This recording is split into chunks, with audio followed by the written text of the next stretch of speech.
I'm going to show you how to make a kerfing jig.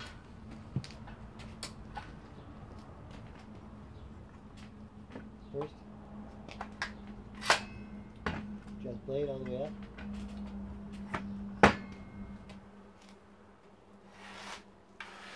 Take a piece of MDF. I'm using 3/4.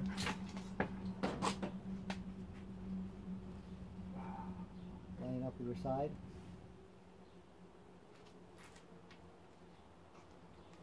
Have a few holes pre-drilled.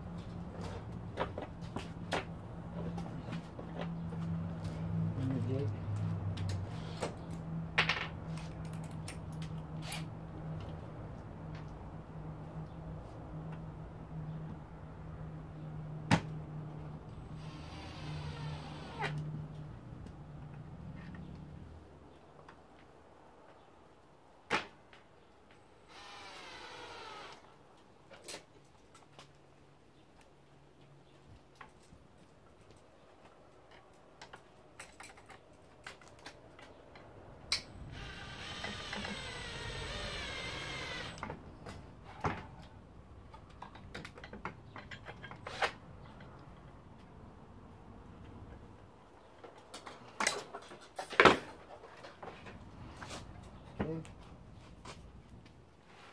Take your saw. With your batteries now. And with your adjuster off, your saw will go down, as so. Turn your blade on, and better cut through, making sure you cut your leg at the same time.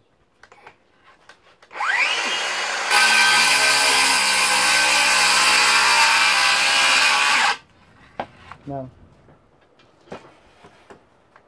lock your blade under your screw, depending on the wood you use. I know it's because on the back side here I'm using it wasn't as strong or as long, so I'm getting a piece out. Since I've already pre-drilled this, whoops, I got them right here. Just notice how much you take off of your screw sticks out at the end after you tighten it up pretty good. Cut that end off. You already pre-drilled. You don't need a sharp tip. Put it back in that hole, etc. Anyways, so now you have your one board cut. Now flip it on the other side. Take a saw. Now what I noticed is a mistake.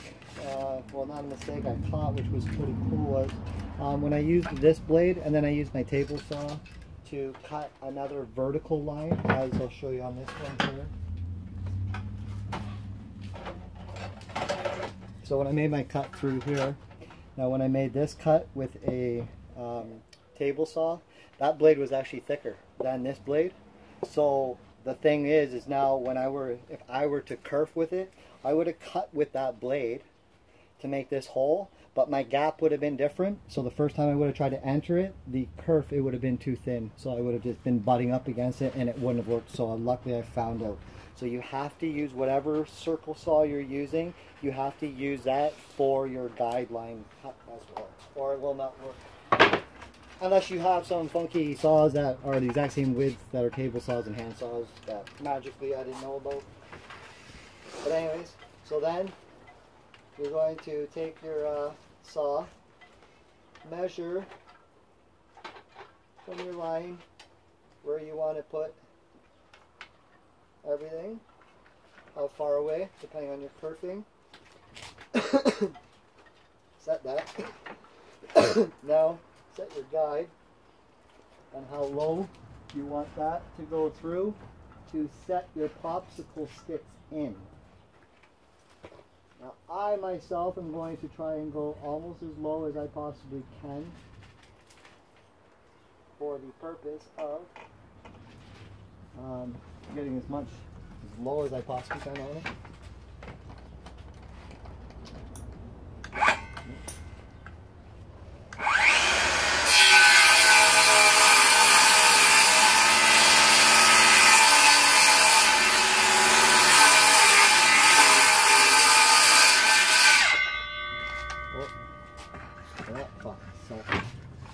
right at the very end there, I kind of kerfed that. No pun intended.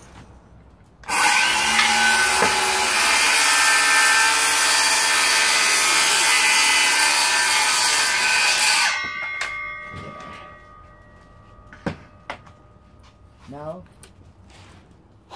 with that line in, take your glue,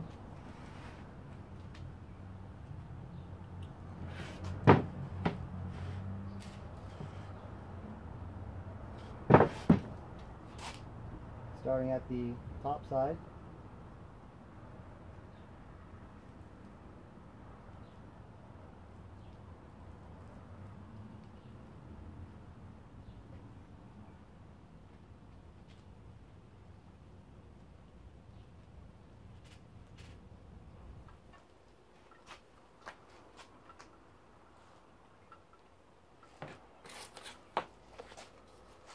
Talking to myself, sorry, just so I know.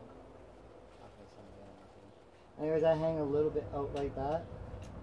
Anyways, put that in like that. Fill this just a little bit more. Since, seeing that was a lot more than I set.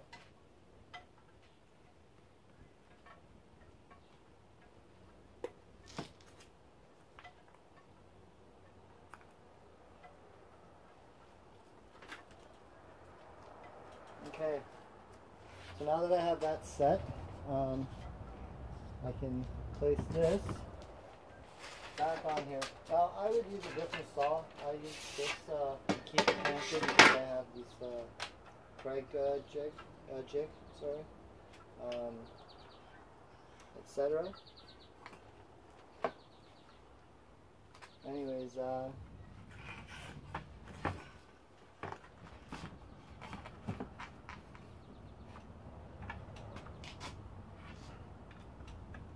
put all your screws.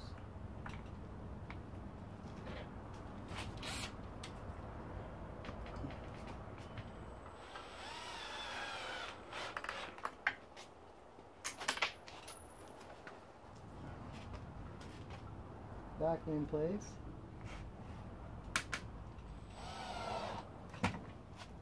As I said, it doesn't have to be in there hard. One thing I noticed is on mine, this flaps off a little bit. So when I am doing my cuts, when you keep the one cut, you're good. I guess I would say wipe up excess glue, since you do want this to be as smooth as possible. As I said, this is just a quick guide. I find it's a pretty cool system. I was using it on one I made yesterday, and I found that it worked for me. Anyways, I'm going to let that set for a second while I clean up. I will get a piece of wood so I can cut it for you and demonstrate how it actually works.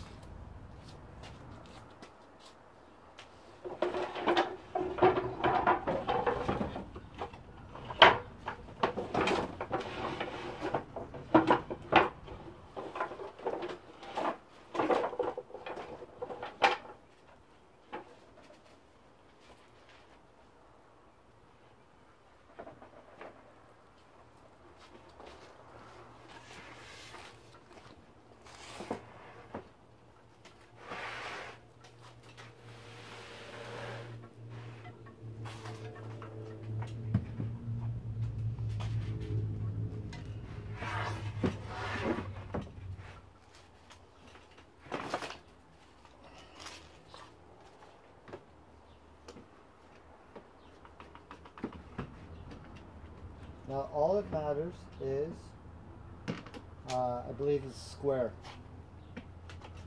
When you're doing this, make sure to use a square edge. I think will be the only thing that matters. So anyways, what I find is, take 2 pieces of wood out of the same thickness that you're going to set your gauge on, do everything flat. Set your gauge. Now from what they say on these, they say it's supposed to be within 3/16 I think they say of an inch, fully blade extended, etc. So And make sure, because some blades, they don't sit on neutral. So this is what basically happens. Now you're going to take this piece, and what happens is you line it up with the edge of your thing, your wood, and lightly dragging it across here now. This is still a little damp, so it's a little tacky.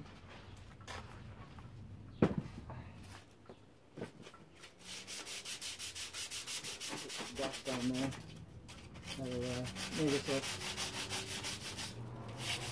it'll slide on that spot a little bit better, since I haven't got it set proper yet. Anyways, so set that on there like so. Turn your blades on, and here we go.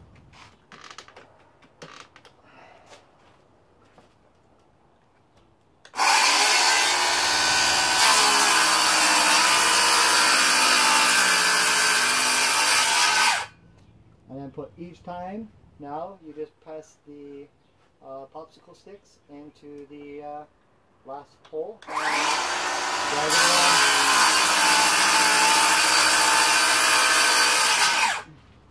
And you can see it, this is me doing it.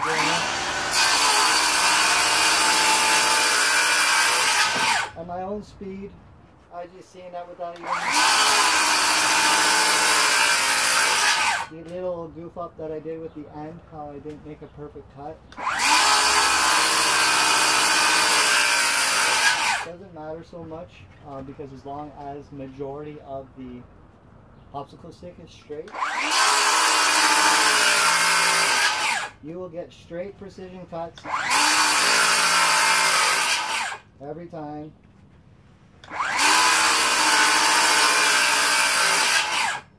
And with a brand new blade and a freshly charged battery in any saw, you can accomplish with ease what they call is a kerfing mechanism, tool, however you want to call it, which makes it so you can bend. Oh, so right there we see we can go not as thin. So our gauge that we've learned is that it doesn't go as thin. But as you see, that's how easy it does. But here's what I like to show you is that precision. That's what the gold part is the precision. Finding out your own depths, learning other tricks. Maybe people know spraying it with water. I've seen that to kind of soften the wood so it's not so brittle. Because you're going to sand it anyways afterwards and put some sort of cover on it, whatever it be, carpeting or fiberglass, etc. Anyways, just thought I'd share that with you guys, how to kerf and how to make a jig. Hopefully you guys learned something from it, you enjoy. As I said, that's square, so you can see that that was along there, that edge. And that makes it so it's a perfect piece. All you need is a little scrap piece of thing like that. That's the setup.